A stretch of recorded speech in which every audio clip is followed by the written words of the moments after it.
Hi, my name is Nick, and this video is designed to give you an introduction to the sustainable happiness model and self-determination theory. These are principles behind the personal goal setting activity of the patient advocate liaisons. So, in brief, the sustainable happiness model is really awesome because it gives us this concept that our happiness can be self-determined. It's not just something that we're born with and either we're happy or we're not happy. So you can see in this graph, sustainable happiness model has these three components to being chronically happy.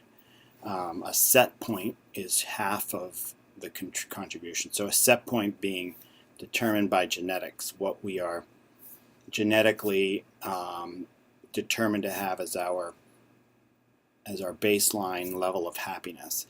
The things that are under our control are intentional activity, which is 40%, and circumstances, which is 10%. So if you look at intentional activity, it's especially under our control. Circumstances may be less so.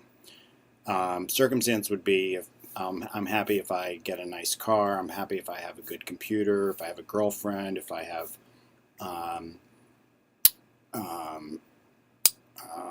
all the nice clothes. Intentional activity is basically how we spend our time, and it's the vast majority of the stuff that's in our control. So it's of the stuff that's in our control, that 50% that's either intentional activity or circumstances, the majority of what we can influence is our intentional activity. So the activities we choose can lead to happiness. So the reason that an activity has greater potential to provide us with happiness is because it provides us with a stream of fresh experiences.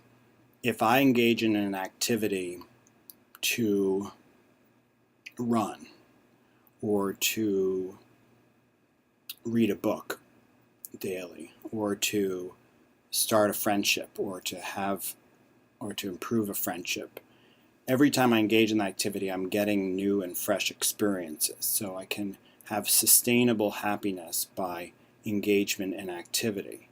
On the other hand, if I have a circumstance that I desire, like owning a better car, once I achieve that circumstance, I'm not generating fresh experiences. I'm just at I have that happiness, and then you adapt to that new circumstance, so then you no longer are made happy by it. So the happiness is more transient than when you choose an activity to engage in.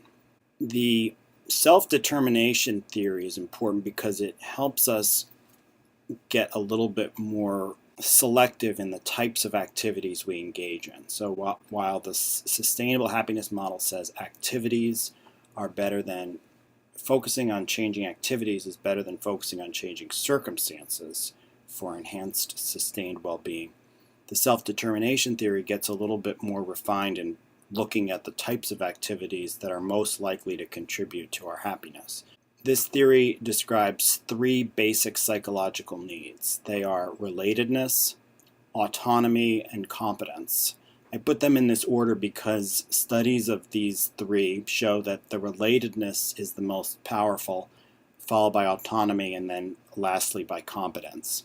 So if you think about relatedness, if we can engage in activities that lead us to have close, affectionate relationships with others, we're satisfying a basic psychological need that will help us thrive. Autonomy is having control over the course of our lives. So it's not just I make decisions as opposed to you make decisions or somebody makes decisions for me, but it's looking at the behaviors in your life and feeling like they are consistent with what you believe. So if you are smoking and you believe that it's important to only do things that make you feel good and make you healthy, then you're not in control because your activities are not consistent with your belief system. So autonomy is not just control of yourself as opposed to somebody else controlling you. But it's in the activities you engage in, are you really in control? Like, are they coming from your own beliefs and your own values, or is it something that you don't feel like you have chosen, that it's sort of maybe a compulsion or a habit that you don't identify with? And then competence is how effective we are in dealing with our environment. So if I engage in an activity that makes me feel like I'm really good at something, or if I engage in an activity that makes me feel like I'm getting better at something, that can provide a basic psychological, that can satisfy a basic psychological need. So the way that sustainable happiness model and the self-determination theory work for PALS is, I don't want you to get too sort of confused or preoccupied with these concepts, because they're really complicated. But they're really helpful when you're stuck. You're talking to a patient and you're asking them to identify a personal goal, and they don't really seem to have anything that they want to start doing. So you can think about asking them about something they would like to do or that they used to do. So a particular activity, is there something that you did regularly in the past that you no longer do anymore, that you wanted to restart? Or is there some activity that you have thought about doing in the past that you never tried and would like to try? So knowing about the sustainable happiness model, you can think about suggesting activities as opposed to circumstances. So if they say, I want to buy a car, it might be less fulfilling in the long term for them than saying, do you want to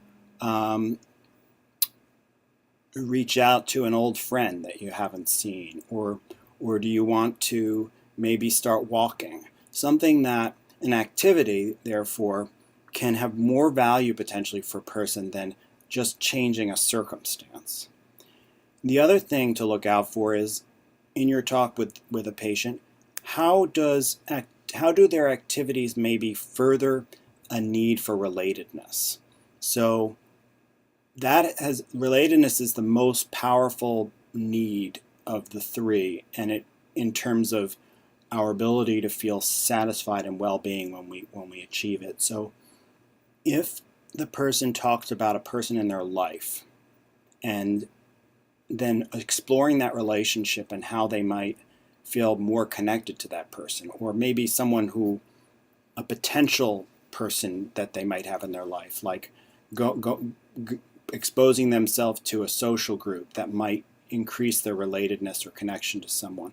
That's always going to be a valuable pursuit of inquiry if you're stuck and thinking about activities. One that gets them connected or related to others can be very powerful. The second would be autonomy. So a lot of people in the hospital don't feel like they're in control. I mean, something happened that led them to be in the hospital. And so it might be useful to ask them about their hospitalization and what can you do to prevent this from happening again? Or are there things that you would like to do that would make you more independent? Like, do you depend on other people for things? And is there a possibility that you could work on increasingly becoming able to do things on your own? One would be taking your medications, or one would be bathing, or so you don't want to necessarily be gearing towards health, but a person will value an ability to become more in control, and being hospitalized represents a loss of control. And so and also in many ways we might become dependent without wanting to in areas of our health. So these are useful things to be considering when you're talking to someone about potential activities. And the last one is competence. Are there things that you like to do that you do well, or things that you used to do that you would like to get back into, or things that you want to get better at? Is that something that maybe you would consider? So in theory, I've described the sustained happiness model and the self-determination theory. Sustained happiness model gives us this idea that it's really helpful to choose a personal goal and to choose a focus on a new activity as opposed to a new circumstance. And that if we continuously strive for, we continuously set personal goals and strive and engage in new activities or activities that are, we can have a fresh stream of experiences to achieve sustainable happiness. The self-determination theory looks further at the types of activities we can engage in and gives special importance to ones that satisfy basic psychological needs, including relatedness, autonomy, and competence. So these concepts are not meant to make you stressed out or overwhelmed or have more on your plate when you're engaged with patients. It's always the most valuable to listen and to learn and to hear their story. But when you're hearing their story, look in the search for a personal goal for activities that can lead to sustained happiness. And those can best be achieved when they focus on a person's relatedness, autonomy, and competence. Thank you.